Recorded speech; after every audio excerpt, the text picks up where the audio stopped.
ACCUSTATS, a video production present the 19th Annual U.S. Open Championship at 9-ball championships out of Chesapeake, Virginia.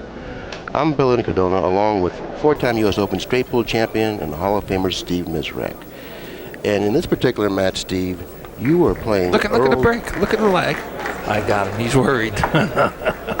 Well, I knew I had him right from the break.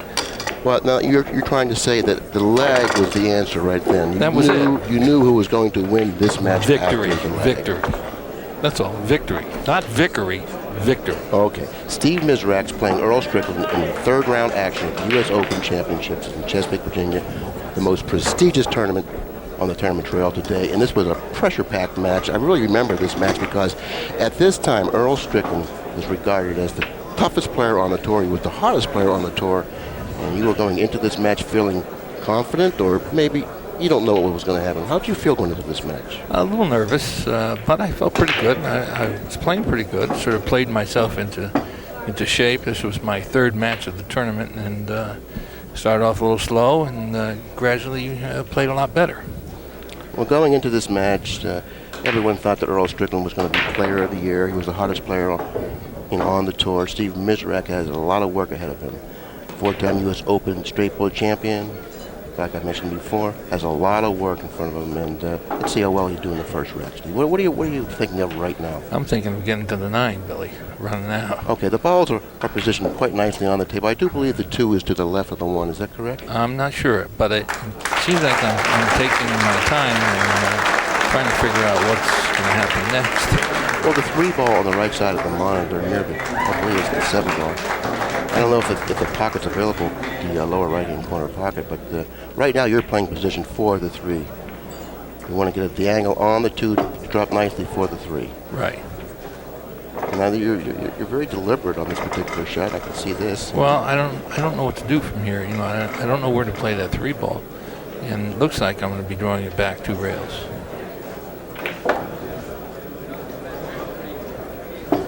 Well, apparently the 3 will pass the 7 into the right-hand corner. No, came up a little short, and I believe I'm shooting the combination. No, it did pass. Wound up perfect. Well, you really couldn't have asked for a nicer layout to start the match with than this one you have right here. This was going to really give you the confidence that you needed to defeat Earl Strickland. And if I remember correctly, you played this match really brilliantly. And there was a lot of pressure situations, and you did well with them. This is rack number 1.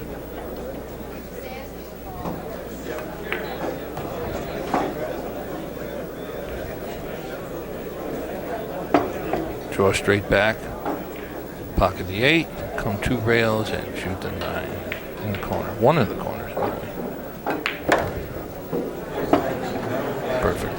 Yes, it is. And you execute that shot perfectly, and from the angle that you're left with, it looks like you're just going to go 2 cushions of the upper left-hand corner, positioning the cue ball to the right of the 9, playing position naturally for the 9 in the lower left-hand corner pocket. Very nicely done.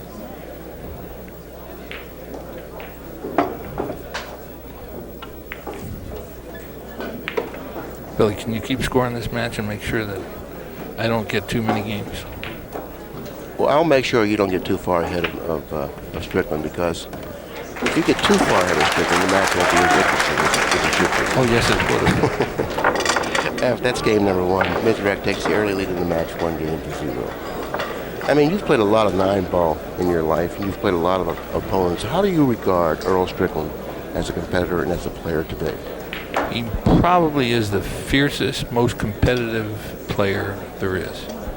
And his offense is so powerful that it just makes you shake when you watch him play sometimes. Were you thinking of that before this match? Absolutely.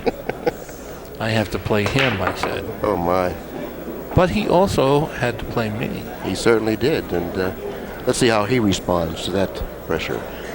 Game number 2, Steve breaks the balls and spreads them quite nicely on the table. Notice mostly all the balls are at the other end of the table, but you didn't pocket a ball. You came up. No, I hit him. I've been breaking pretty well, Billy.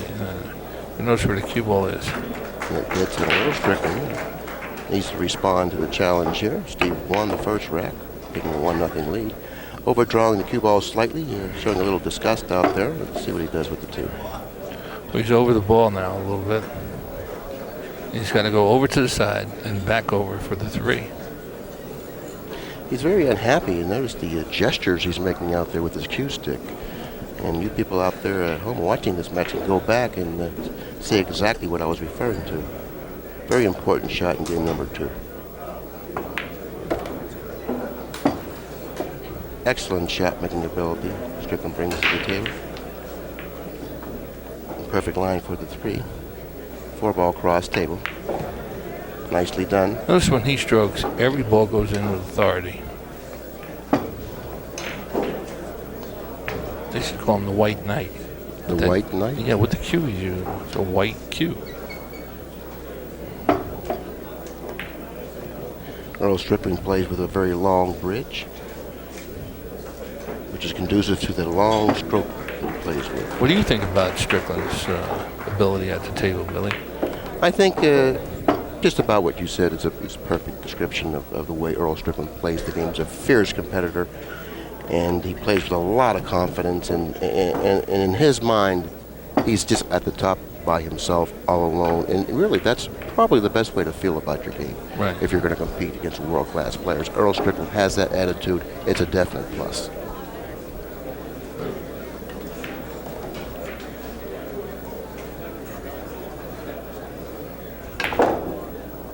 Two cushions, using a right-hand English, spinning out of the upper right-hand corner toward the 9. This is game number 2, and it looks like you had a very similar shot on the 9 in your first game. Yes. Earl Strickland shooting the 9. Responding to the challenge, ties the match up 1 game. Now, you cannot dry. Now, notice there's a referee racking the balls for this tournament. That was something that they used at the U.S. Open. It's a real nice touch because I think it adds a lot to the tournament when you have a referee racking the balls. Right, and it certainly does, and it takes the pressure off you to rack them tight, right, and make sure the 9 don't go. So therefore, each player is given the same opportunity to break the balls with the same rack. You don't have to worry about someone racking the balls badly for you.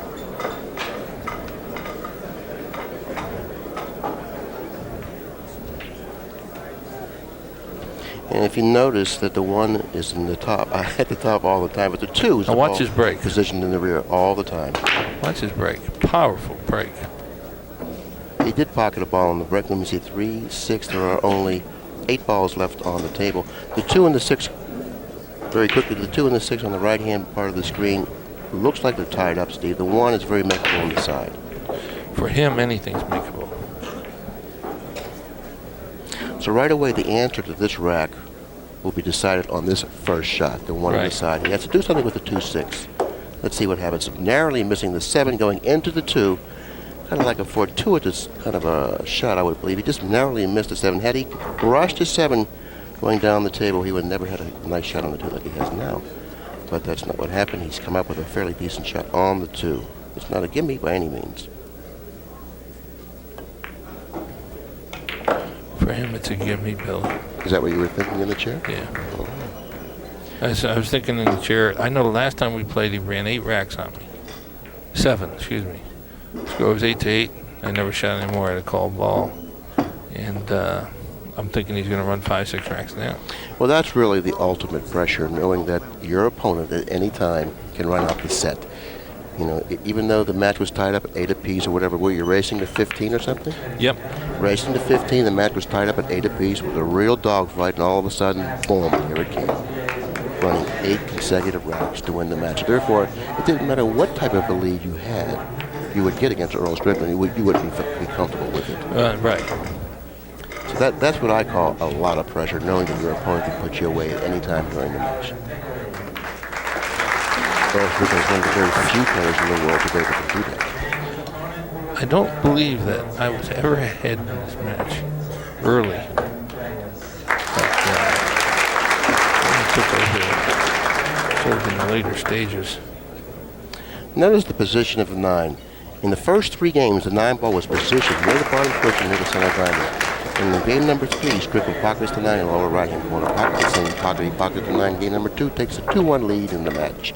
And Steve's in this chair now saying, I hope this guy doesn't continue his assault on me. The last time we played, he ran 8 consecutive racks and won that particular match. Seven consecutive racks. Won that match, and now he's on 2 right now. Let's start counting and see how many he does, right? I may not be able to count that high. Inspecting the rack, as we mentioned before, there's a referee racking the balls. He wants to make sure all balls are frozen tightly. I said to myself, oh no, another Strickland match.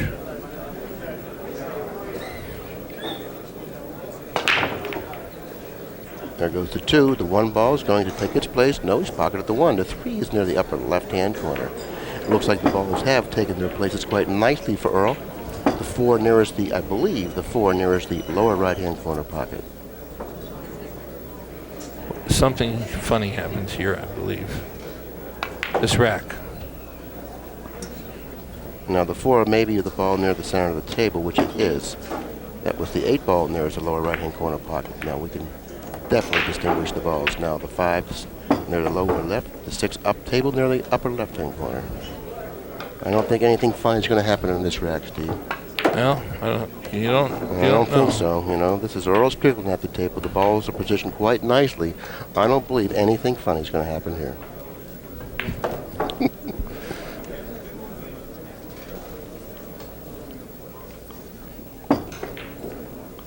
I'm saying to myself, oh no, what's going on here? Another Earl match. That's right. This is rack number 4. This is the 3rd consecutive rack. Earl has frozen you in your chair. Once again, the 9-ball position in about the same position it has been the previous 3 racks.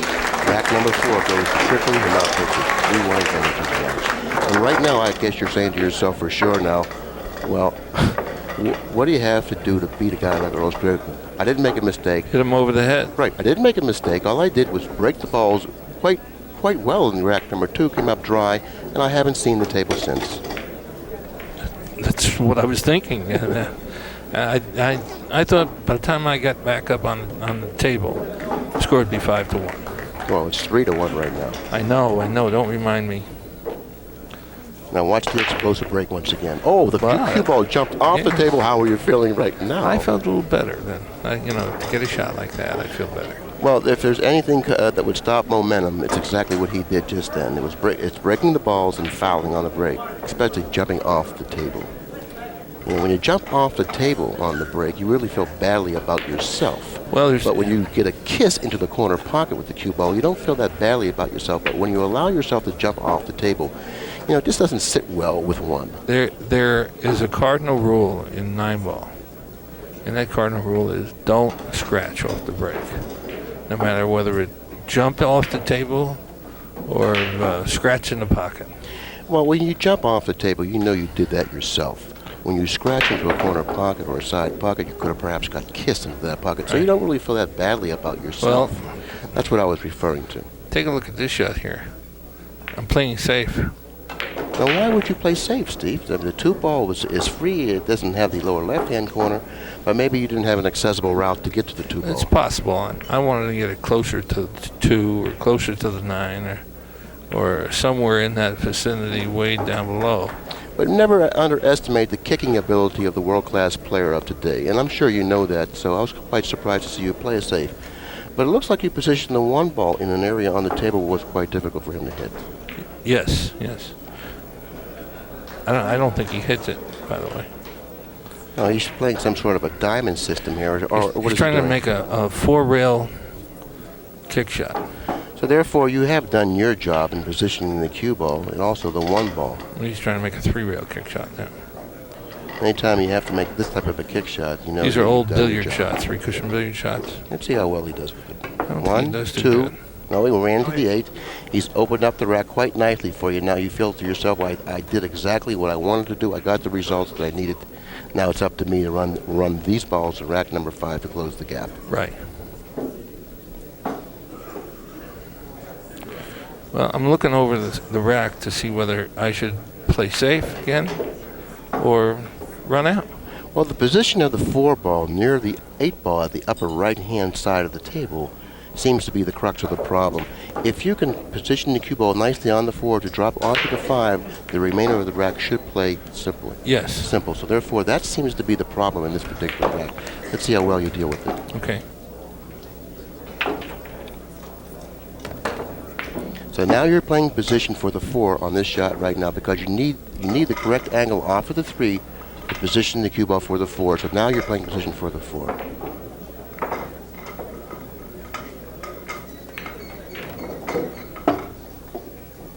And you want to draw the cue ball past the side, preferably straight in on the 4 or even favoring the lower part of the 4. Okay, let's see how well you do with this. I think you've fallen a little bit short. Do you have the angle to draw back to the side cushion? I'm not sure. It looks like he's fallen a little bit short, but with your powerful stroke, I do believe that you can create something right here that a lot of players can't. And let's see if you can just draw the cue ball back quite nicely. Yes, you're doing that really nicely. Steve Mizerak is one of the most beautiful players in the world to watch at the table.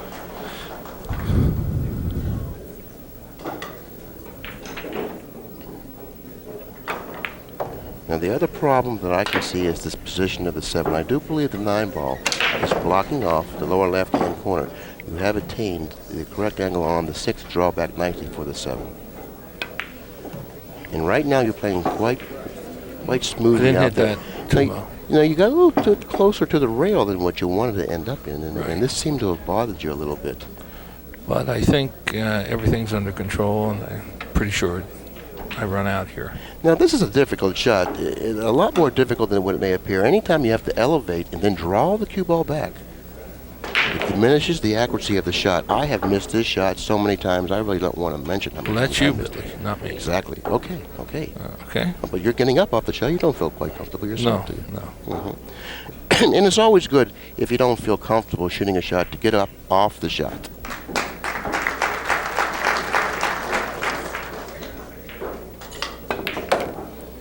Okay, you wanted to go forward because I guess you felt that drawing back would have diminished the accuracy somewhat. So you felt more confident going forward with the cue ball. I believe I was sort of straight in, and if I drew it back, I had a chance to scratch on the side. And at this stage of the match, you really didn't want to run the risk of scratching in the side. No. This is a difficult shot, executed quite nicely. Well, once again, look, the 9 ball's position, but of course you aim it. It's position where the bottom pitch. And this is rack number 5. Steve Mizerak now closed the gap to within 1 game, 2 games of 3. And this is a very, very well-played match by both players. There has not been one mistake made in this match, with the exception of when Earl jumped the table in rack number 4. Correct. Or in rack number 5, I should say. You know, I have to say something. You know, I enjoy working with you here and talking about the match, but I think that ACCUSTATS, being as they're making so much money now, should get an air-conditioned booth to talk into. What do you think?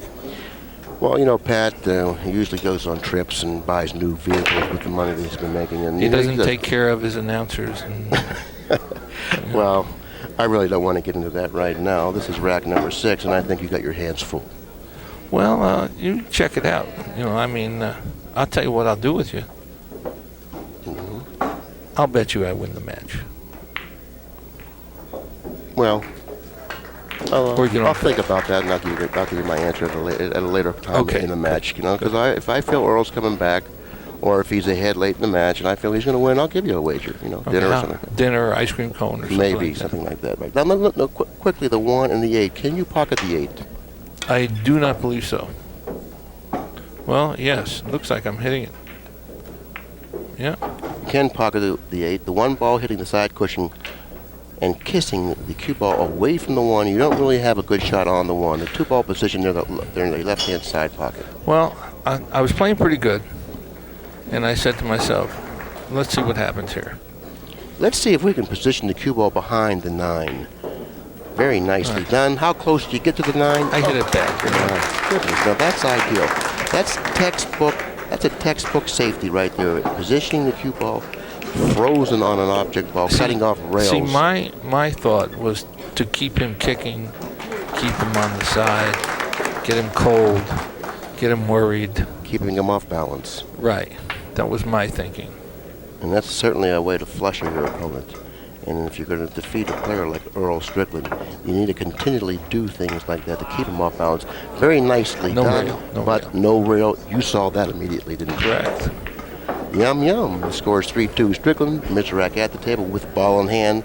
This combination looks very appetizing to you, doesn't it?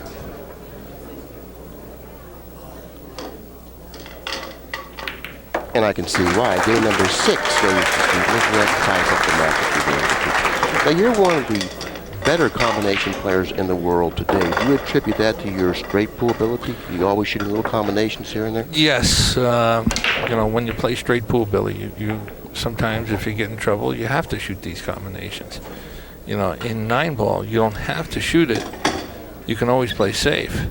But I'm so used to shooting the combinations. You know, you never know what's going to happen. And I was breaking well this match. You break well in most of your matches, I might add. Pocketing the 2 on the side, when the 1-ball position at the other end of the table, cue ball center table, you don't have an offensive shot. But you do have control of the table. Maybe you don't have an offensive shot now. Be careful. I always have an offensive shot up here in the booth, Steve. Okay, great. I'm probably the premier booth player in the world today. You never missed a shot from the side. As I mentioned, he still has control of the table, and once again positioning the cue ball, I do believe, behind the ball, and also positioning the object ball, the 1 ball behind another ball. Can he hit the 1 ball straight? I think he can hit it, but he's going over to the side rail, I think. And it doesn't appear that he has anything offensive. He's trying to roll behind the 7. The 4, very nicely done, positioning the cue ball in between the 5-9, cue ball behind the 7. Steve Mizerak steps to the table with a problem. No, I think I come out okay here.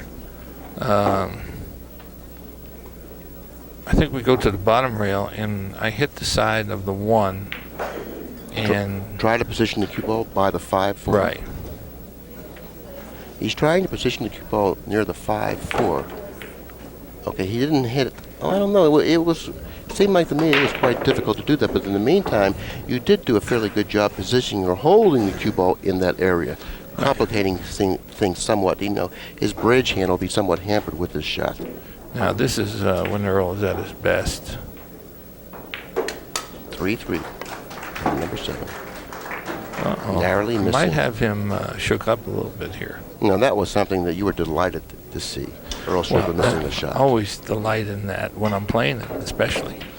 Okay, you notice now that the 3-ball is positioned near the foot spot, slightly above to the right of the foot spot. This particular shot should answer the question how well you'll do in this particular rack. Position for the 3-ball is probably the key shot in this rack. Not feeling very comfortable with this particular shot. You've gotten away from it a couple times. Okay, no, I don't understand. Is that the 3-ball in the center of the table? Well, I can't tell you from here. If that's the 3-ball in the center of the table, that's, I don't know about that shot, Steve. You have a very difficult shot left. Yeah, you here, and are you sure it's difficult? It's very difficult. You're quite a distance from the upper left-hand corner pocket. And well, what do you know? Do you think it's difficult? Well, I'll tell you what, that should have answered this particular rack. The balls are positioned quite nicely on the table. I think that if you keep the strong concentration that you had going into this match, you should be able to take care of this rack. I don't foresee any problems here. Do you, Steve? No problem. And in order to defeat a player like Earl Strickland, you're going to have to run out every time you have a chance to run out, especially the times when you figure to run out. You must run out. Yes, you must. Anytime you falter in a rack where you figure to run out, you're not going to beat a player like Earl Strickland. And that's for sure, and you're well aware of that. But this is just routine 8-ball position in front of the right-hand side pocket. Notice the position of the 9 again. This is really remarkable. On the bottom right. Isn't that something? Looks like it was a move from the previous game.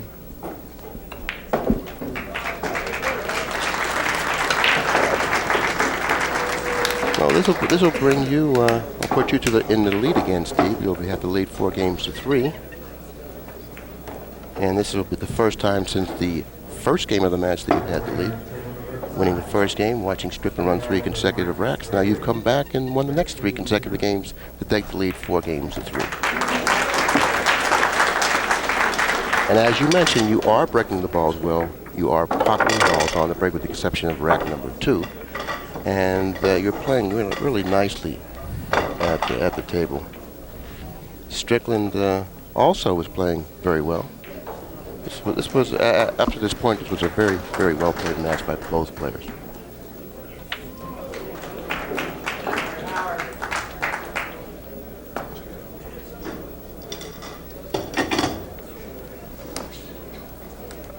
Steve walks around the table now and inspects the rack. And look, I watched you inspect the rack. You made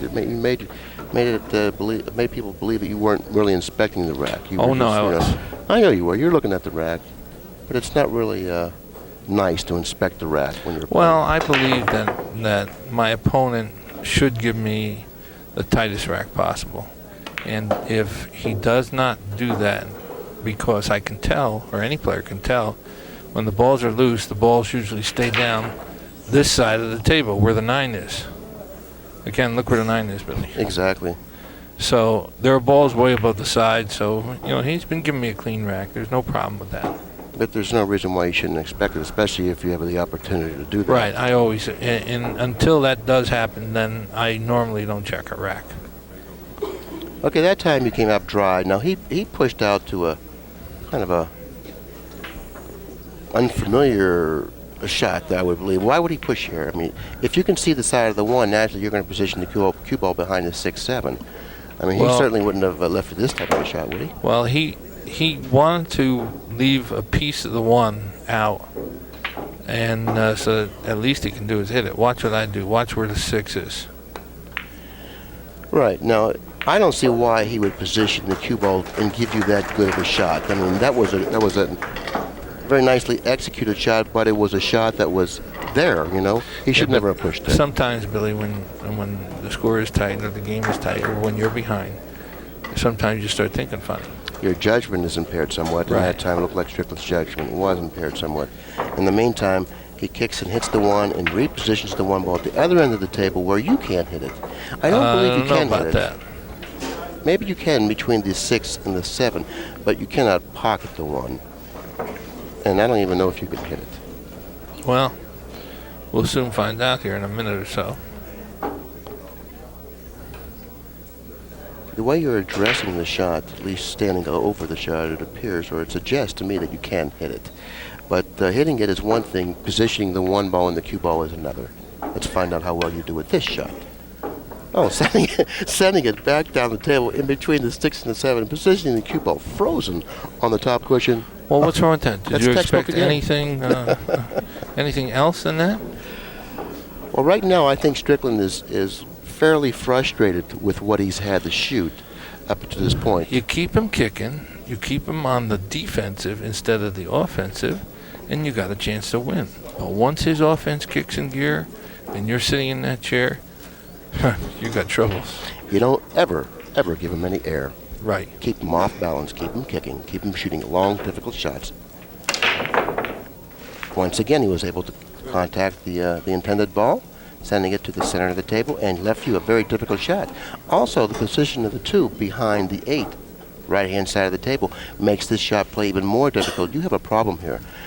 Now, if I were you at the table, I would think about positioning the cue ball once again near the 6, sliding it down there in that direction. What do you do here?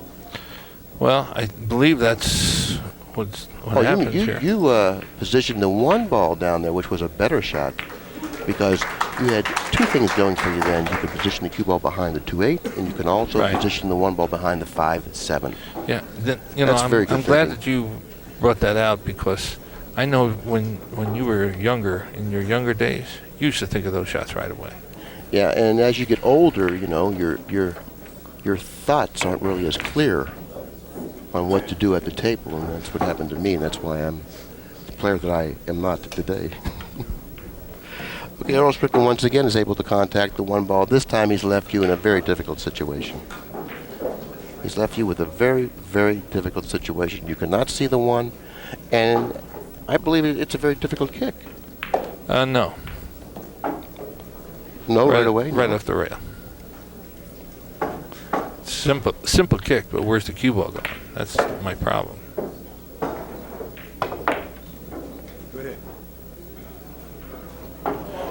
Steve, now, I've seen a lot of people kick, and so far in this match, you've kicked as well as anyone I've ever seen kick.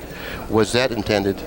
Yes, it was. That was intended? Absolutely. But, well, I'll tell you what, you are the master of Well, the kicking I am. You know, I play a lot of billiards, and the Earl Strickland, once again showing you that he can answer. Kicking and hitting the one once again, and he's finally left you a shot. Rather long shot. These are the type of shots where I really hate to shoot. You know, the cue ball a good 5-6 feet from the object ball, and object ball have to go like another 3 or 4 feet to the pocket. why do you hate to shoot those shots? Because I really can't see this type of a shot that well, you know, and it's a very difficult shot for me to execute well.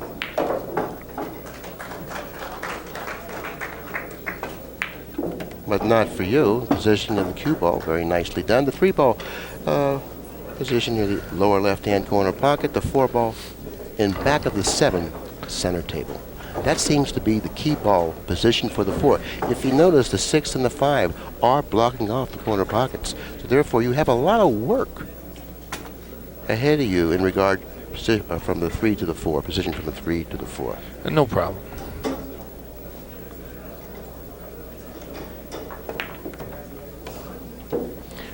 Okay, now I see that the cue ball is positioned closely to the 9. Do you have enough area there? Plenty, Billy. To plenty. pocket a 3?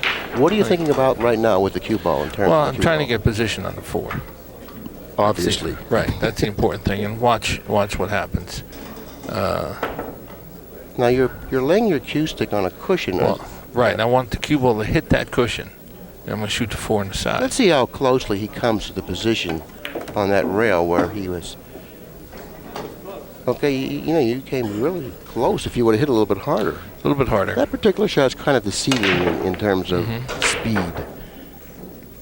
So now, you created a problem for yourself here. This is one of the very few times in the match you've created a problem for yourself. And how are you feeling right now? Well, I don't want him to get back up. I don't want to take any chances. And if he gets back up, I want him to shoot something tough. Because you still have that memory of that 7 consecutive racks that he put on you. You still have that in your memory. Hey, he's done that a lot. Forget about that one spot. He's done that a lot. And that's an awful lot of pressure for one to carry throughout an entire match, knowing that at any time in the match he could lose that match, regardless of how much of a lead you have on someone. Okay, now once again you go to your safety game, but this time I think you really didn't do the job that you wanted to do. You left him a half difficult shot on the 4. Right. And when you walked back to your chair, I could imagine what you were thinking. I left him this hanger. Yeah. Right? Because anything he can see is like almost a hanger, probably in your mind and in a lot of other people's minds because of his explosiveness. Well, I'm going to tell you something. It's just like I'll give you a fight analogy. If you go to the body, and you go to the body, in every round you hit your opponent in the body, and you go to the head and in the body, and to the head you weaken him, and you weaken him. And just like you've done in this match, every time you had the opportunity to play a good solid safety, you did that. It's like going to the body. And finally, when he does have a shot at you, he's not able to deliver. And that's what happened there. Well, I've got him sort of talking to himself, and when he starts to talk to himself, then you're okay. You know, I mean. You're doing your job. Yes. That's what you get paid for, and that's what you're doing, and it's working. It's working quite well. This particular strategy that you use in this match is very effective. Your excellent safety play, along with your exceptional run-out ability, has given you an opportunity to defeat the hottest player in the world at that time, Earl Strickland, at the table with already a 4-3 advantage, looking to widen the gap now from 5 games to 3.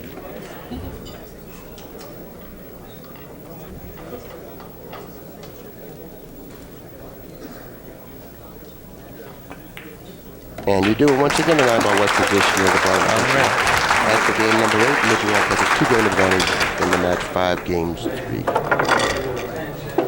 3. Let's go back to the late 70s, all right? Early, or the mid-70s, we'll say, okay? Every time you went to the table in the mid-70s, everyone knew what to expect from Steve Mizerak. Right. I don't think that's the same today, but at any time you go to the table, you can play as well as anyone in the world, which is proven again once again in this match. Remember one thing, Billy. You know, we all get old, and sometimes you have to rely more on your thinking ability than your physical skills. And this is evidenced here in this particular match. Your thinking ability. You have gone to the table, and when you've been there in a difficult situation in terms of something offensive, if you didn't have anything offensive, you reverted back to your safety game, which has proven to be the difference in this match, by the way. Right, so far. Well, the difference was that he has missed 2 balls, if you notice that. That's because you have frustrated him with your Right. safety play. I mean, ordinarily, this man would never miss the shots that he's missed in this match, but you have, you've gotten to him because you haven't allowed him to get into that rhythm that he enjoys playing. Correct. Okay, well, you've come up dry once again. That was the mistake that you made earlier in the match in game Correct. number 2, breaking the balls, coming up dry. Well, it's not a allowing him at mistake. the table. It's not a mistake when you break the balls, and it's just bad luck. I mean, after we hit that 1 ball, we have no control where those balls are going. So That's exactly right, and that's the way I interpret it also. But so many people call that a mistake, because you allow your opponent at the table. It's not really a mistake. It's just it's an ill-fated thing that would happen to someone hitting the balls as well as you do, not pocketing a ball on the break. Allowing Earl Strickland at the table with a very easy shot to start the rack with the ball's positioned quite nicely on the table. This is something that you didn't want to see happen, but you're going to have to deal with it. You don't want to give Earl Strickland an opportunity to get that big engine rolling, because he certainly has a big one. he has a supercharged turbo. And right now, that supercharged turbo had the choke on it a little bit. Well, it's running on about 5 cylinders instead of 12. But he's looking to get an overhaul right now. He's looking to get a tune-up here with this rack right here. He may tune him up a little bit. Yeah.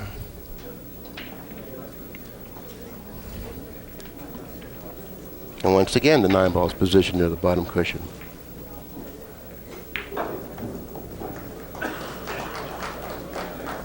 That little kiss on the 8 ball certainly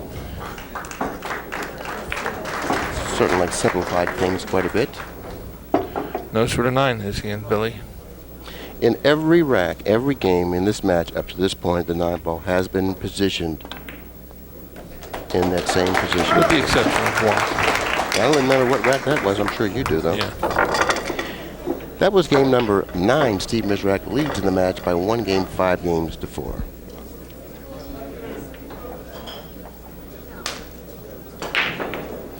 Okay, Earl Strickland's at the table with his explosive break, which is one of the reasons. Notice why one thing. he's regarded He as is the most breaking. explosive player in the world. He's breaking from the same side I am. I guess he sees me making a few balls, and he doesn't want to go to the other side, and I don't know why. Well, mostly all the players, they are educated in that regard. If they see their opponent breaking the balls from a position on the table where they're productive, that's where they'll go. So therefore, there's a lot to be said about watching your opponent break the ball, seeing the production he gets from his break, the area that he's breaking from. If he gets good production, you go to that area. So therefore, all the players today are educated in that regard. Earl Strickland isn't any different. He's not a fool, believe me, by any means. This rack balls are once again positioned quite nicely for Earl. The key shot in this rack is the one coming up right now, positioned for the 5. Going around the 5, locating the cue ball in an ideal position on the table for position for the 5 to the 6. And Mizerak in the chair, probably saying to himself, the explosion is starting again. I can see it, I can feel it. I had a 2-game lead, came up dry on the break, allowed him at the table with a shot. This will be the 2nd consecutive rack that he'll have run without me making an appearance at the table. And he really doesn't take much time running the balls, does he? I mean, boom, boom, boom. I mean, another person that's quite efficient in running the balls and doesn't take much time when he's on a roll, you blink and you're 3 games behind, especially when he's on a roll. And for a deliberate player like yourself, it really doesn't seem fair. You go through a rack methodically, making sure that you do all the right things, positioning the cue ball on the right side of every ball. So it takes you a lot longer to run the table than it does Earl Strickland. So for you to develop this type of a lead that you had a 1 or 2 or 3 game lead on your opponent, and to see it disappear within a matter of seconds, maybe a minute or two, it's a little demoralizing. It's not fair. Yeah, it's a little. No, it's fair, but it's a little demoralizing. It doesn't seem fair. Once again, Strickland pocketing a ball on the break, but he hasn't come up with a shot this time. I guess you feel quite good. I feel better. I feel better.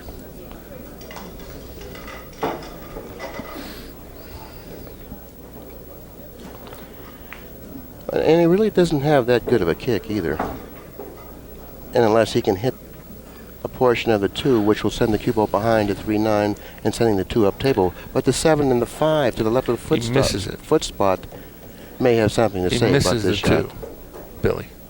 He misses the entire ball. Misses the entire ball. He gives me cue ball in hand. I'm pretty sure he does.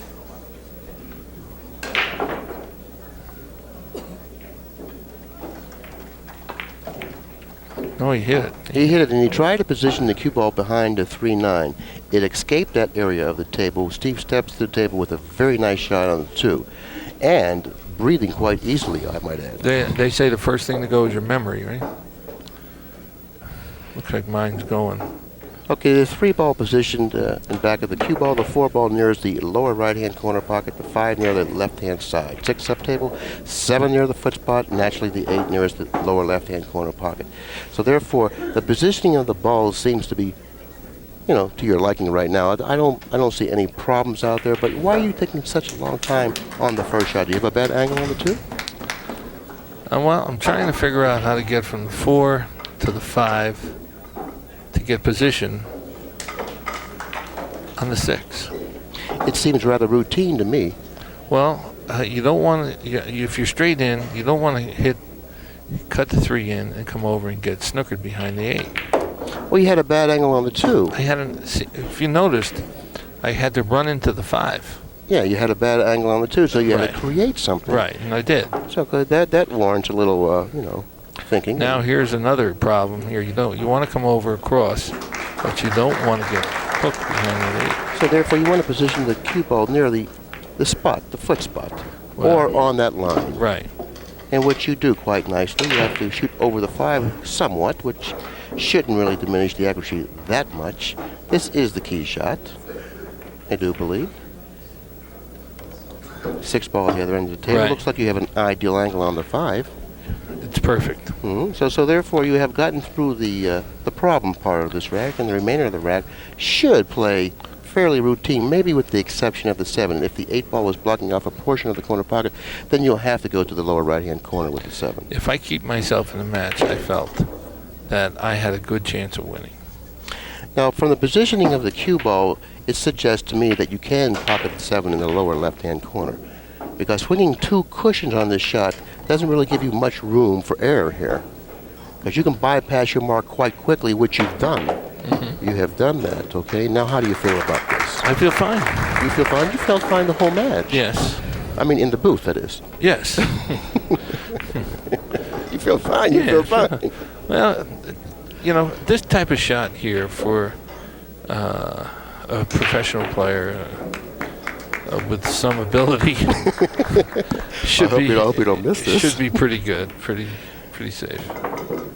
Okay, once again, Steve delivers, and he responds to the challenge as he has done so many times in this match. Now, how would you get position? Now, draw it straight back. This is a touchy shot. Draw it over. This is a touchy shot. You could draw it straight back because you got that powerful stroke. But even though you can draw it straight back, the speed of that shot plays difficult. Right.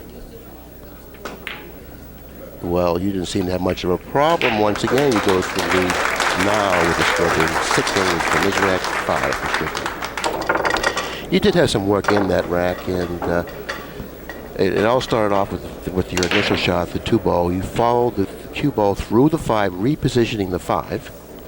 Right. And getting yourself in pretty good line for the 3. Correct. And then you had to play nice position for the 4. Then the other shot that I thought that you had to play pretty accurate position was going from the 6 to the 7, which you bypassed your mark, and then you made a nice shot on the 7, and left you with a fairly nice shot on the 8. But still, you had to keep that strong concentration on that shot on the 8, because if you didn't, you would have faltered there. But you didn't. And in the meantime, once again, Steve, you've come up dry on the break. Okay.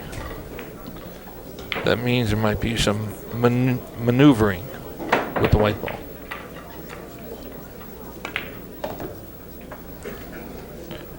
What's the correct score? The correct score right now is Mizerak 6, Strickland 5. And what you alluded to, there has to be some maneuvering with the white ball. You mean the next time you have the opportunity to break the balls, you're not going to go to the same location? If I get an opportunity to break the balls. Yes, because this guy here is so explosive, which you can definitely attest to, because he's run 7 or 8 consecutive racks on you, or he did at least the last time you played. Uh-oh. Well, he missed a 3 ball. This is really uncharacteristic of the way this guy plays. He really doesn't miss that many balls. No. But when you're down, when you're in a tight match, and the other guy's playing pretty good, which I was, anything's liable to happen. Well, I know anything's liable to happen, and you're delivering a lot of pressure too. You're playing well. You're playing good safeties. You're running out when you need to run out. Playing excellent patterns like you normally do. And you're playing right now as well as anyone in the tournament, I do believe. At least in this particular match, you. Okay, now this is a shot where you have a choice. You can draw the cue ball to the side cushion, or you can play the follow on the off the 4 ball, sending it out of the upper right hand corner to cushions. I like drawing it myself. You chose the follow 2 cushions. Excellent control of the cue ball once again. Now the angle that you have on the 5, it looks like you may have to accept a long shot on the 6. Well, the 6 is fairly close to the pocket, so it's not too bad. Well, you once again showing us your strong stroke, drawing the cue ball back for position for the 6, and just about in perfect line, I might add. Notice, Billy, for everybody who's watching,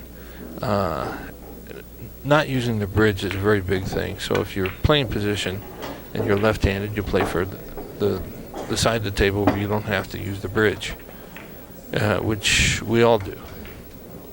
Yes, we all do, but occasionally we allow that to slip our mind. Right, we allow that to get by. And in matches like this, when you're playing players the caliber of Earl Strickland, you have to play all the percentages. Right. All the percentages. And if you don't, you'll find yourself in the locker room, or in the shower, or in the jacuzzi, or on the golf course. Yes. Okay, that was game number 12. Mizerak now extends his lead by 2 games in the match, 7 games to 5. At this point in time, the crowd is really into the match, and they're really rooting for both players. But I felt that there was a little more leaning towards me than towards him. Well, everyone, I don't know how you're going to accept this, but everyone really wants to see the underdog win. Yes. Okay, in this particular match, you were the underdog, because absolutely. 9-ball is a young man's game. Right. And 9-ball is a game that I feel that the power players have the advantage. The power players do have the advantage. Okay, I agree with you. Not that you aren't a power player, but you're facing who I regard as the best powerful player in the world today. Okay. We agree upon that together. But you were able to pocket a few balls on the break. I didn't notice, but did you change position of the cue ball on the break that time? No. I didn't notice. No. I didn't notice. You know what happens when I change positions? And I tell you this, and tell everybody who gets this tape this. When I go to the left-hand side of the table, I scratch a lot. I don't have enough cue ball control on that side. But when I break from the right side of the table, where I've been breaking from, my control of the white ball is a whole lot better than from the left-hand side. Coming from a player of the caliber of Steve Mizerak to say that. I don't really want to buy something like that because you know as well as anyone that you have to practice your weak areas of your game. Well, if you have a weak area, practice it. If you have a problem breaking from one side of the table, you have to practice that. Okay, you know but that. I haven't been doing that. Well, then You you know, I have need no a one to little blame but practice. yourself. You're exactly right. But Well, once again, right? You're right. That's what happens. All right, Harold's got a bank here.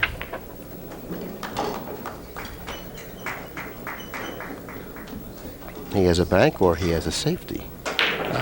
Earl at this point in time is dying to shoot. Yeah, there isn't anything in his mind other than offensive pool right now. He Right. trails by 2 games in the match. And really, Earl isn't one that you might consider one of the better safety players in the world today. He's probably the best offensive player in the Right. world. He tried to shoot at it and missed it. And notice he didn't go all the way down just in case he made it.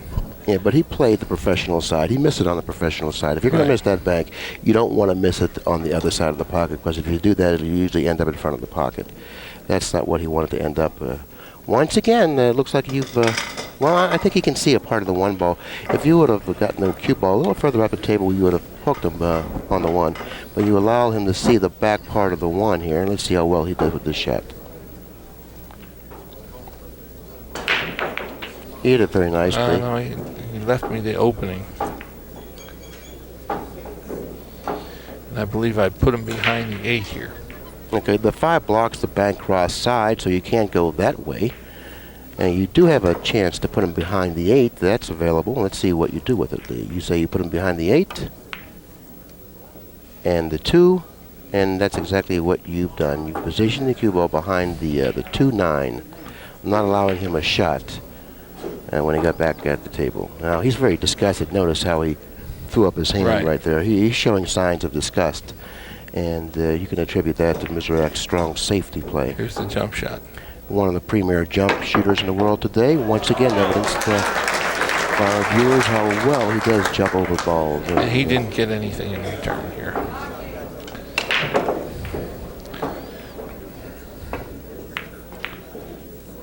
Watch the cue ball. Once again, find the cue ball in the bottom of the pocket, and you can attribute that. Once again, I run the risk of being redundant here, but you have been playing such marvelous safeties. You've been rewarded a lot of times with your brilliant safety I'll buy play. you dinner anytime you want. Oh, I haven't given you a wager on the match yet. Yeah, but you're saying so many nice things about me. I feel like I should give me dinner so I can continue saying these nice things about you. Yes, you want a 20 instead of dinner or what? Simple run out here. Simple run out. Well, it seems to be rather routine. 3, 5, 6, 7, 9. Looks like it's just a stop play. Stop, stop, follow maybe, and then stop for the 9.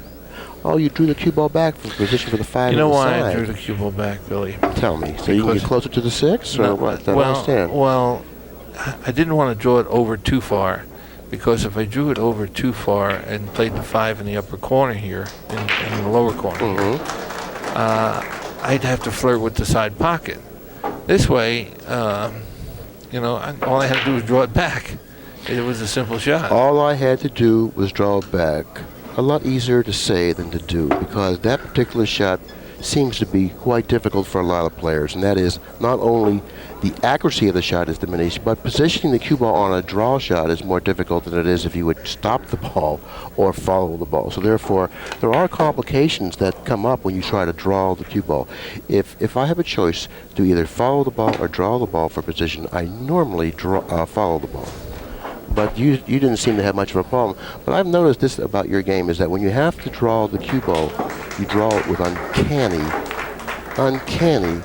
direction and speed. You do have that uncanny speed. And I'm referring to you have great speed of the cue ball when you draw the ball. I have a touch of a gazelle. You have a beautiful touch when you draw the cue ball.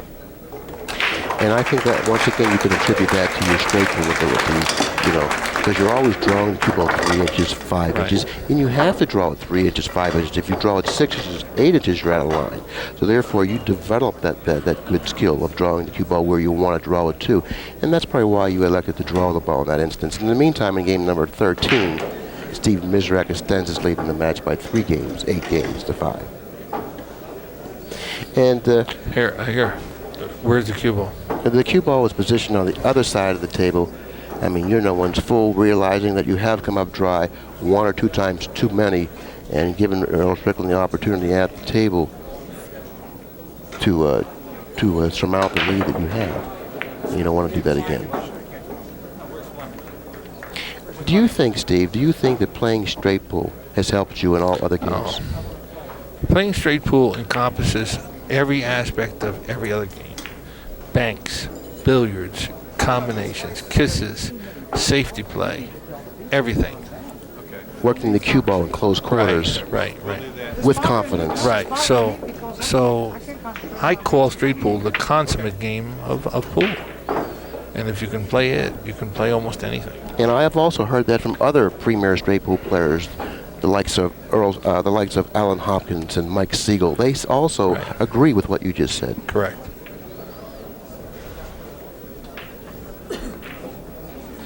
Is someone on a break here? I think Earl went to smoke a cigarette? Get a root beer. You drove Earl to smoke? No. Earl doesn't smoke. I was being a little facetious when I said he went on a break to smoke a cigarette. Here's a break from the opposite side. Okay, here we go. We're back in action again. My with the five Mizerak. My biggest thoughts when this happens is to control the cue ball, which I did. Well, you certainly did, and you did it quite nicely, I might add. Notice the position of the cue ball near the center of the table. The cue ball came back, had that top spin just enough to stop the cue ball dead in its track. A little check that you had. Excuse me. And you were able to put down a ball on the break. Let's count them. 3, 6, 8. You were able to put down a ball. Right. Well, I'll tell you, up to this point of the match, I really can't find anything that you've done, wrong in the match. You've played excellent safeties. You run out when you needed to run out. Every time you were given the opportunity to run out, you did well with it. And that's what you need to do, because playing a near flawless match, you only have a 3-game lead in the match. Well, it's getting down to the nitty-gritty time, Billy, and 3 games is getting kind of. Oh, that's the first shot I missed. That was the first shot you missed, and now you're saying something to someone there. What happened there? You're talking to someone there. What did you say? I might have been talking to you. To me? Yeah. I surely remember that because my memory is good at my age. I don't know. You were talking to someone there. Did someone bother you there? Maybe. Possibility. Okay, Strickland's going to be back at the table in just a second. Now notice the position of the 2 ball near the left side of the table, the 7 blocking the pocket, so he's going to have to play position for the 2-7 combination. In the heat of a tough match, everything bothers you, Billy. Everything bothers me anyway. I was going to allude to that particular point you brought up just now. I noticed that when you play your matches, you are easily distracted and disturbed. Well, I'll tell you why. And there's a good reason for it. Being a school teacher for 13 years, my ears have been trained to hear everything. Seriously, when you're hearing kids talk in the classroom, and your kids are way in the back of the classroom, and your ears are trained to hear them whispering, and your ears are trained to hear them, so anybody who whispers behind my back or says anything, I pick that up. You certainly do, and I never realized that was the reason why you were distracted so easily, and your ears are trained to pick up any noise around the table. And what else is trained is your response to it. I've noticed that when you are distracted, you'll go right to that person who distracted you and let them know how you feel about it. Why not? I noticed that you train yourself to do that. I guess you think you're back in the school classroom again. If one of the students distracts you or distracts the rest of the class, you let them know about it. And you've done the same here on the tournament trail. Yes. And I don't really see anything wrong with that. If someone is out there being rude and is talking loudly and it distracts you at the table, he should be warned about it. Well, that happens quite frequently, but people are afraid to say anything. Once again, Strickland finds the bottom of a pocket with the cue ball, and once again, you step to the table with the luxury of placing the cue ball anywhere on the table you want. Well, and then there's nothing better, and there's not a better feeling for a player than to be able to place the cue ball anywhere on the table, especially when there's only 3 balls left on the table. The cardinal rule in pool in 9-ball is don't scratch. Because if you scratch, with the level of play today, the game's over. And like Jim Croce says, you don't tug on Superman's cape. Yeah, you're exactly You don't right. you don't scratch.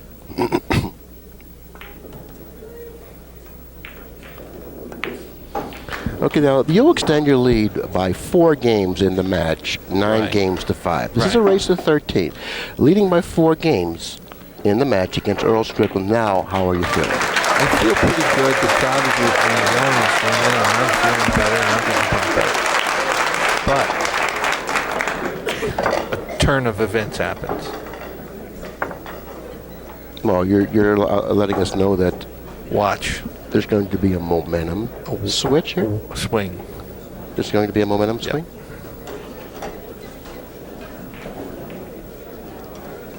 And is it brought on by your doing, or is it brought on by just the luck of the balls, or whatever? You know, you don't make a shot, and you leave this guy. Where'd you break the balls from that time? Same right side. You did? The same side you broke them from the last time you broke the balls? Right. It didn't make anything. Quickly, the 1 ball makeable into the upper right-hand corner to the 2 ball positioned in back of the 1, or in front of the 1, I should say. Okay, spreading the cue ball 2 cushion to the center of the table for position for the 2. The route from the 2 to the 3, very accessible, using the right side of the table to go in between the 6, 7 for position for the 3. I don't like the way he's hit this ball. He's flirting with danger. He got away with it. He got away with it. Naturally, he should have gone to the left of the 7. He allowed the cue ball to escape, going to the right of the 7, and almost found himself behind the 7, but that wasn't the case. He was able to get away with that little error, coming up with the shot on the 3, the 4 ball position near the lower right-hand corner. How about the old song, It's Now or Never, Come Hold Me Close? Remember that song? Yes, I certainly do. Are you saying that it's now or never for Strickland? You got it. It's, you know, he better get a roll and get moving. Otherwise, he's going to be totally out of the match. That's exactly what Angelo Dundee said to when Rocket. No, when the great fight, the Hearns-Leonard fight, when Leonard was fighting Hearns in the late rounds, Hearns was beating him. He said, "You're losing it. You're blowing it, kid. You're blowing it." In other words, you had to respond at that time, or you're going to lose the fight. And you're saying that if he doesn't respond right now, he's dead meat? Yep. 2 or 3 games he's got to come back with.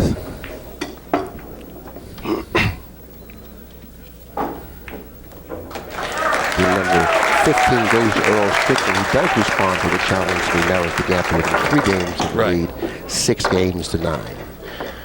I've noticed that every time, or just about every time, with the exception of only 1 time that Strickland made an appearance at the table, it was because you came up dry off of your break. Exactly.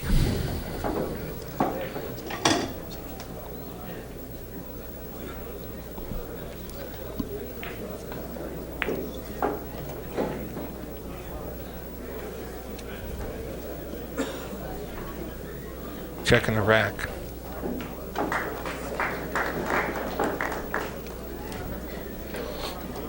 Okay, now he's going over to the old side. You know, he was going to go over to the other side. He figured that he changed his mind. He reconsidered. He was going to go to the other side of the table, then he brought it back. Watch the end ball fly right. 5 ball flew right in. Watch the cue ball. Okay, narrowly missing the upper left-hand corner. It's something that we on the Pro Tour, Billy, have to change. This breaking from the side is getting to be a little crazy because you make the end ball so much. And the break is a very, very integral part of this game. No, it's probably the most important shot in the game today. And I really don't feel that it should be as important of a shot that it is. I think it's out of proportion with the rest of the game. More emphasis should be put on play. Well, he snookered me behind the ball. I have a little kick at the 1. I'm going to try to hook the cue ball around it. Well, when you have to hook the cue ball, in this instance, that is, hooking the cue ball will actually create problems for you because you lose control of the cue ball when you have to massay it and hook it. You really can't control the cue ball the way you want to, so therefore you're going to the other cushion kicking it into in the other direction. Let's see, okay, narrowly missing the kick there. It's the first time in the match Earl has been awarded ball in hand. Right.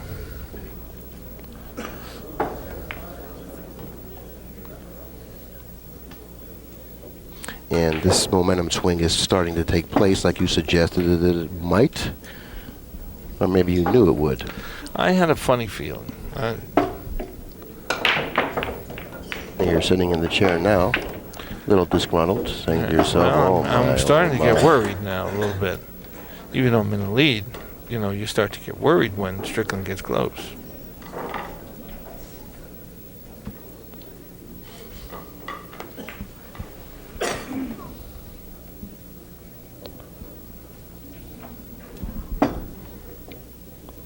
Oh, he's got a little work in front of him here. I mean, I guess he could have positioned the cue ball in a little better spot. No work. Well, I think he would have preferred to play the 7 in the side. Now the angle that he has on the 7 and the position of the 9 may create a problem for him. No, watch. But it could. Straight back. Yes, but it could, you know. It could create a problem, but he was able to get away from it somewhat. Yeah, he got a little lucky. See? And that's why I say positioning for the 7 in the side would have been the ideal pocket opposed to the corner. You could find yourself off angle on the 7 if you played in the corner, which he did, and he was lucky to escape the problem with the 9-8. Right. And this is game number 16. It goes to Strickland, who now closes the gap with 2 games in the lead. How are you feeling now over nervous. 9 games to 7? Nervous. I'm saying here it goes again. Here it goes again.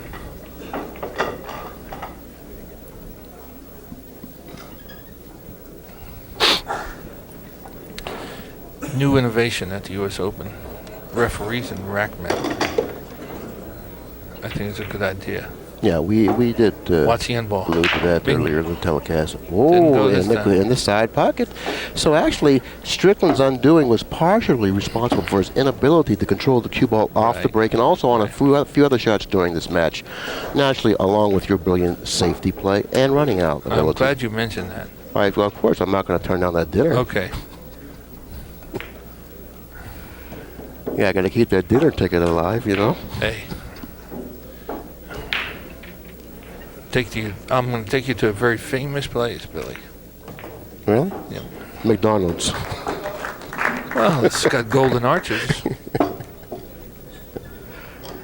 Okay, the next ball will be the 4 ball, but the position of the 5 ball seems to be the problem in this rack, Steve.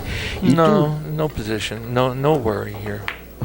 I would think so. I mean, look, the 8 ball is blocking off the corner pocket, the likely pocket that you would want to play the 5 in, but the 8 ball's there, so now you're going to have to do something a little bit extra. It was relatively easy. Just come back up the table, use a little high left-hand English, and play in the upper corner. Okay, here we go. Swinging the cue ball 1 cushion down the table for position on the 5 for the upper left-hand corner pocket. No problem, Steve says. No problem. That momentum swing has taken place. Is it grasping you?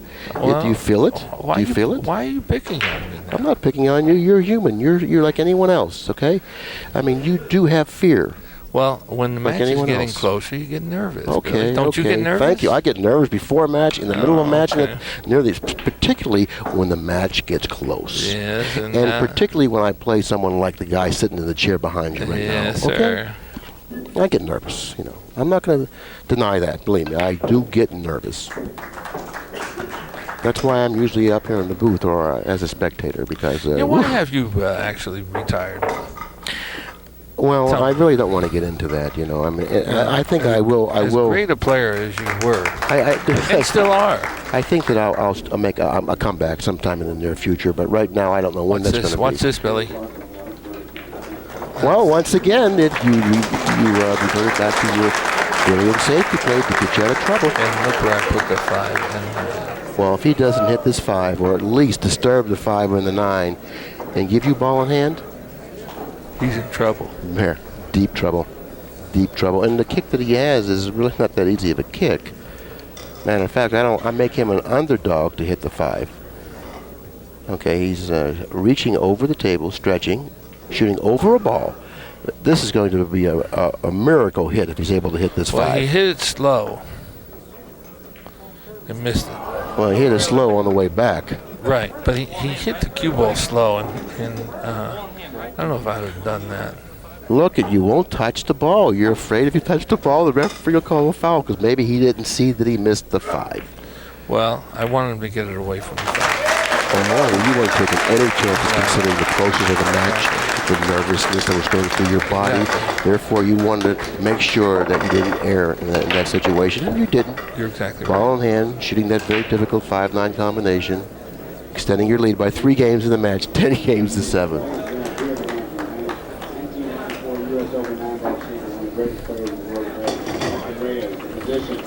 Don't see him drop this early this often. If you want to get his autograph, you might still have a crap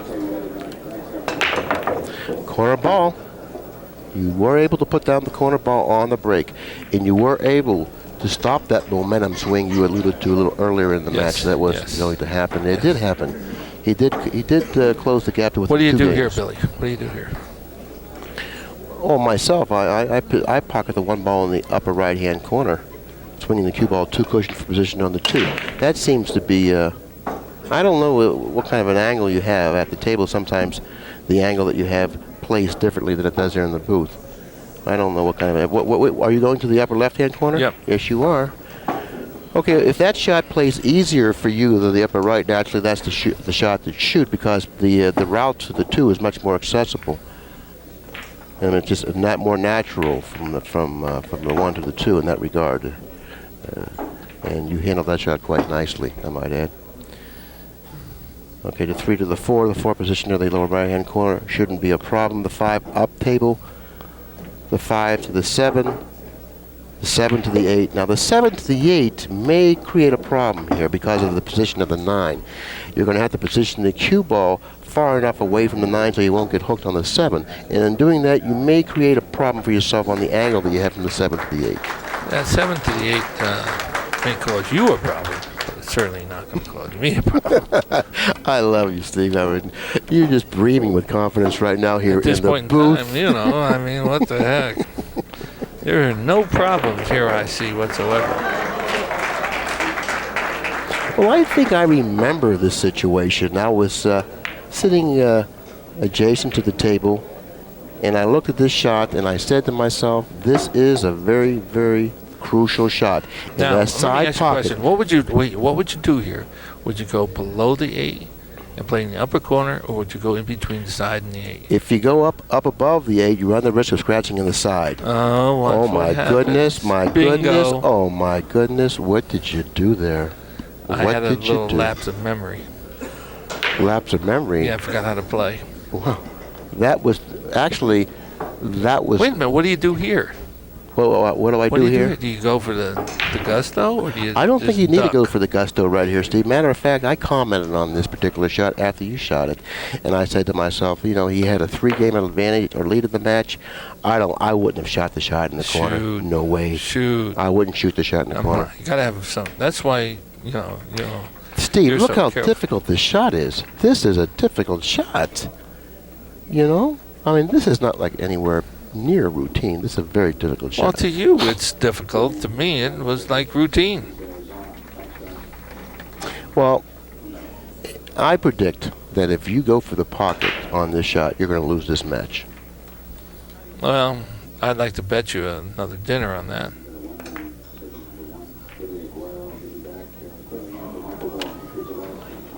Yeah, I haven't lost a match yet. Okay. No, I didn't like that shot. I didn't like that shot. The reason I didn't like that shot, well, for 2 reasons I didn't like that shot, okay? For 3 reasons I didn't like that shot. And I'll explain what they are. Okay, this is game number 18. Looks like it's going to go to Strickland, who will then narrow the gap to 8 to 10. There are 3 reasons why I wouldn't have shot that shot. The first reason is I have a 3-game advantage, and I do have an option here, okay? The second reason is that shot plays quite difficult. The third reason is because I blundered the preceding shot, playing position for the 8, and they may have disturbed me somewhat. Yeah, but when you got confidence going, why go backwards? Why say I can't do it? Why say I can't make that shot? Let me play safe. When you have the confidence, when you have it rolling. Well, that's another story. You know, I felt that possibly you may have been dwelling on that error that you made on the preceding shot, the 7 to the 8. I thought you may have been dwelling on that somewhat, and it would have distracted you somewhat in shooting the 8 ball. That's what I was thinking about. Possibly that may have been the reason why you hit the 8-ball poorly. And it was a difficult shot. That's another reason why you may have hit the 8-ball poorly, because it was a difficult shot. In the meantime, we've digressed long enough. Let's get back to the match. Safety. Okay, you're behind the 6-ball now. You brought this on yourself. Okay, the score is 10 games to 8. I hate to be so critical, but that's just the way it is. Okay. No problem. You know. You're still going to take me to dinner, Yes. aren't you? Okay. 1, 2, 3 cushions behind the 1. Very nicely done. Positioning the 1 at the other end of the table. Does he have a shot on the 1? No. Why are you so quick to answer all the time? Well, I'm just guessing. You know, I'm just guessing. I mean, you asked me a question, and I the one here that should give you an answer. You know? Does he have a shot on the 1? No. And Yeah, has he it in the did. pocket. He did. Yeah, he did. Well, looks like it's going to. Well, I'll tell you what. I know that you're feeling awfully nervous right now. I'm shaking my boots. You were leading 10-7 with an opportunity to extend the lead to 11-7. You know, you had the option out there to do a lot of things when you shot that 8. You elected to play the 8 in the upper right-hand corner. Didn't do very well with the shot. Strickland wins that game, and now it looks like he's going to close the gap to within 1 game of the lead. You're in your chair right now, and I have to believe that you're not happy with yourself. I just have to believe that. No, at this point in time, I'm not. But I do believe now you feel a little bit better. You see what he did there? Yeah. I do believe you're starting to feel a little bit better. Yes, I was.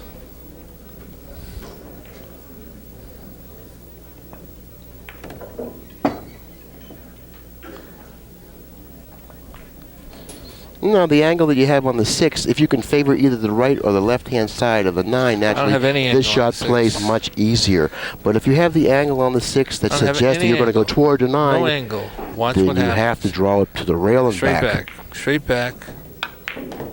While this takes excellent cue ball speed, something that I alluded to a little earlier in the telecast, something that you have excellent cue ball speed when it comes to the draw shot. And once again, it's evidenced here in this particular shot. Excellent cue ball speed from the 8, from the 6 to the 9, and you were awarded the game. And that's game number 19. Once again, you extend your lead by 3 games in the match, 11 games to 8. You know, once before I mentioned the referee racking the balls. This was the only tournament during the year that they did do this, and it was quite nice to have someone come up and do it. And I think we should do it in all tournaments. I think so too, and if we can. Watch, I'm breaking on the other side again. Yes, and you I'm are. controlling the white ball pretty well. You certainly are. You certainly are. You're controlling the match quite well, by the way. Well, you know, I mean, not only are you controlling the cue ball off the break, you're controlling the match quite well.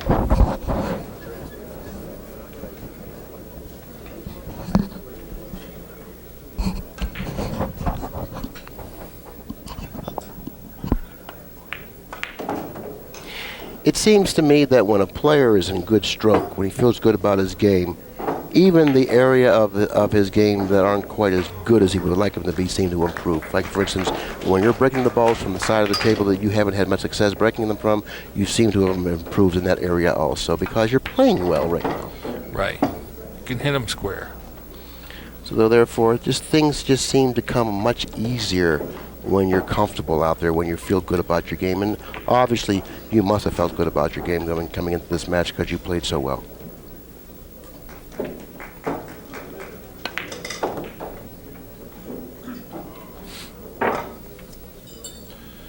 Well, I think I'm going to the hill here.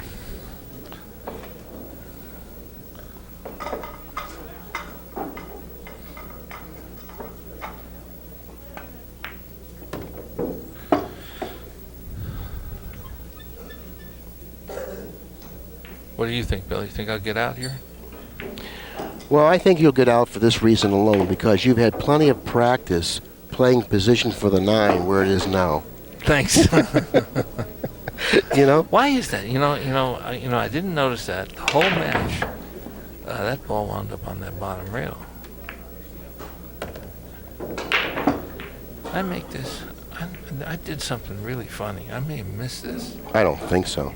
I don't think so. No. I don't believe so. I don't believe so. Well, you're even nervous up here. Yeah, This is player review here, Steve. What can I tell you? Come on. I mean, I'm scared. Okay, Steve finds himself on the hill, leading Strickland 12 games to 8, and at this time in the match, I feel that I have to tell you you, must feel really good. The crowd was going nuts. I mean, they were yelling and screaming, and I have never had the crowd behind me as well as they were in that match. Well, going into this match, Earl Strickland was regarded as almost invincible, considering how well he was playing going into this match in other tournaments. He was really playing brilliantly. He was the favorite at this time for Player of the Year. He was the #1 player in the world at this time. And going into this match, you certainly had your work cut out for you.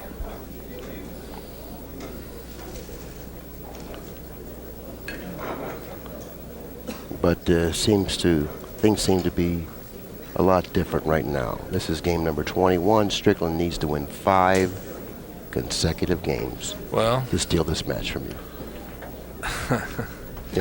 I'm glad you said steal, because if you said win, I wouldn't like that. Well, he's going to have to take it away from you here. I mean, you certainly aren't going to give it to him. He's going to have to take it. But Earl Strickland in the past so many times he has been known to take things away from his opponent. And he did that against you once before, which you alluded to, running 7 consecutive racks. Yes. Taking that match away from you. And that's what he just about needs to do in this match. Well, he's got a tough job here. He's got a tough job running these balls right here. The 3-ball position to the left of the 5, the 4 down table. If he's able to come up with a shot on the 3 to the 4 shouldn't play all that difficult. But from the 4 to the 5 to the 6 may be a problem because the 7 blocks the pocket for the 6. And notice the position of the 8 and the 9. He has a lot of work in this rack. I'd really be surprised to see him do well in this rack. Well, I have to tell you, I think he's going to run out. Well, if he runs out this rack... bet you dinner. Well, if he runs out this rack, okay, that's plenty of reason for you to get nervous because this is a very difficult rack. Notice he positioned the cue ball to the right of the 4. He isn't thinking about disturbing the 9 here, is he? He might. He did. And in order to go into the 9, you have to go into the 9, hitting that side of the 9 to come up with a shot on the 5. You could really run the risk of coming up with a very difficult shot on the 5 going into the 9 there. But he was able to deal with it quite nicely, and he got rewarded for it. And, he had to do that. He trails by 5 games. He cannot afford to lose another game. He's got to take chances. That was a beautifully played shot by Strickland, and it opened the door for the remainder of the rack. And I know that even though it was a beautiful shot, even though it was really a beautiful shot in the chair, you weren't liking it, were you? No. You didn't like that shot, did you? No. No. Well, thank you for being honest. Well, anytime Strickland's at the table, you may not get to shoot again. And if you shoot again, you might be kicking, you might be pushing, something may happen crazy. And that last time he was at the table against you, needing 7 consecutive racks, that's so vivid in your memory. It's just there. It'll always be there. It'll always be in your memory. And no matter who he played, it'll always be in that person's memory. I started Strickland off on his career, so to speak. His first major tournament was when he beat me in Tahoe, wasn't it? Lake Tahoe. You were there, probably. That's right. I was there. And the talk around the tournament at that time was, can you believe that this rookie, this relatively unknown player, this young unknown player. No, he was No, he wasn't. No, he wasn't. Only a few people knew him at the time. We're back. The pool public did not know Earl Strickland. Okay. But since then, They know him now. yeah, they developed an understanding of the man's ability since then. They certainly do know him now, don't they? Yes, they do. 4-time world champion. Who? Earl Strickland. Isn't he a 4-time world champion? I I'll don't know. guarantee he's at least 3-time world champion. He's been player of the year, how many? 4 times? I don't know. Well, I think that he has. I think he's at least a 3-time world champion. I think he's been player of the year at least 4 times, okay? So therefore, he certainly has left his mark on the tournament trail. Well, I'll tell you what, he has, and for many years to come, he will. He certainly will, but in this particular match, It's my mark. it's a different story.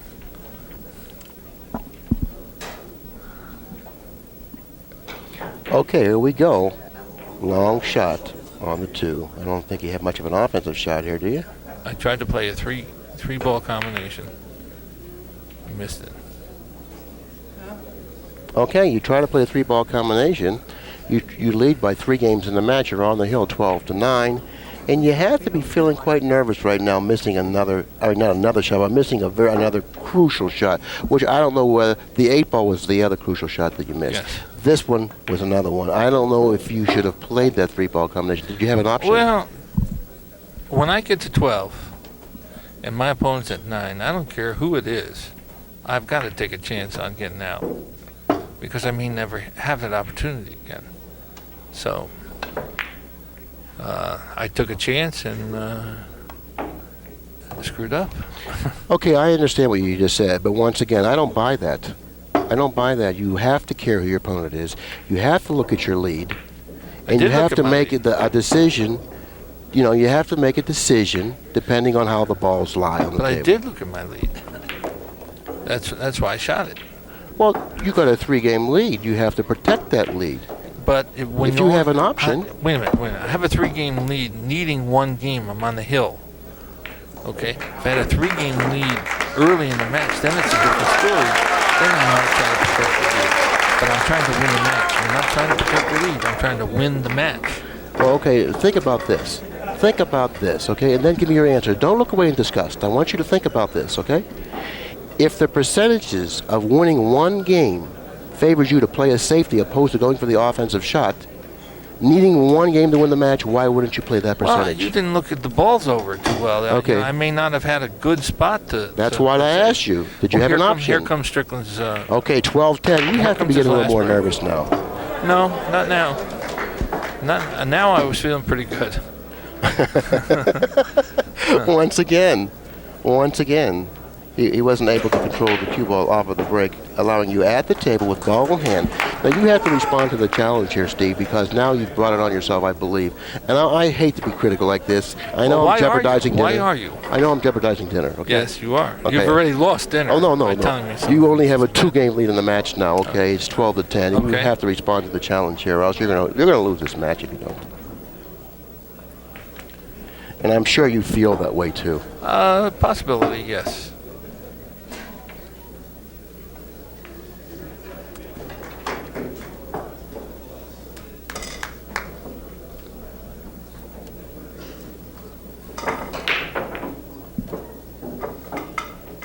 I apologize for being so critical with you because you did have an option there, and only you at the table know which of the shots you would rather shoot, and obviously you shot the shot you felt most comfortable shooting, and you had valid reasons. I just like to be critical at times, and You like to be controversial. yes, not I do. critical. I really do. I like to be You like controversial. to stir up trouble. That's what Yes, you I like to do. I do. Okay, and I think that that's good for the game. I think that it opens up avenues for discussion. This is a difficult shot the way it lays. Well, not really. It certainly was. You I hit- narrowly missed a 9, drawing the cue ball Yeah, back. but look That's at the keyboard. that's a difficult shot. That's what I was saying. If you brushed a 9 there, boom, you're in trouble. Oh, I mean, but am I supposed to? Now watch the control on the white ball.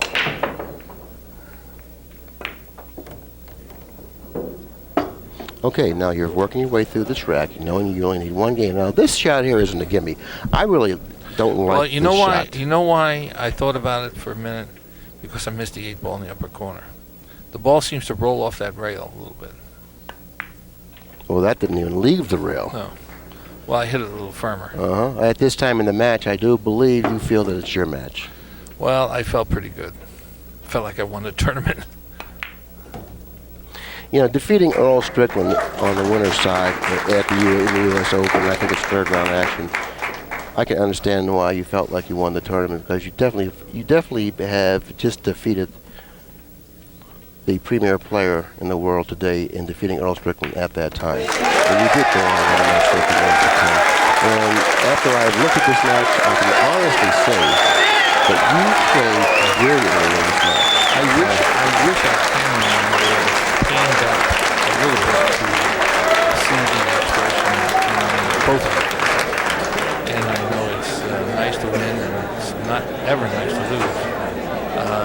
But it was an expression that I think some people would have liked to have seen. The thrill of victory, Yes, the agony of defeat. That's what it's all about.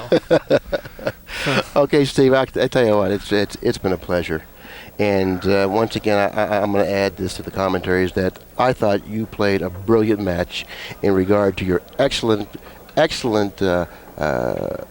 position play, your excellent safety play. I think your safety play is what really got you to the winner's circle here in this match. For talking like that about me, I think that I'll buy you a hot dog and an orange Julius. Would you like that? I tell you what, I really, I'll get you some mustard and sauerkraut on the hot dog. And I really have never been a real fan of hot dogs. Well, that's but I have really. lately, though, because I've been, forced to eat them. Well, you are a hot dog. Yeah. You know, I mean, you are such a hot dog, it's unbelievable, especially behind that microphone. Yeah, well, anyways, like I said, once again, this was a Did great you ever match. submit your resume to ESPN or somebody else like that to do national commentary? Because I think you're very good at this. Well, thank you. Do you think I'm as good as as you are at playing nine ball? Better. No, come on. No, Better, Billy. are you trying to make your bid for me buying you dinner? Yes, and not at McDonald's. Okay. I mean, So what are you gonna do? Okay, we only have a few seconds left here on the tape, so I like to thank you for joining us here on the player review. You did an excellent job, not only at the table but here in the booth. Well, I appreciate being here. I appreciate ACCUSTATS for having this tape, and I hope they can send me one. Well, on behalf of the Miz, Right away. It's today. Okay. In behalf of the Miz, this is Bill. And I hope Pat Fleming, the head of ACCUSTATS, gets that message. He got the best. Okay. It certainly drowned me out with all this late conversations. And I hope we have enough tape left. We will be enough tape left. So listen to all the speakers are saying thanks a lot supporting ACCUSTATS. Just give Pat a call. 1-800-828-0397 and ask him about other player review matches and other fine matches in the end. Bye-bye.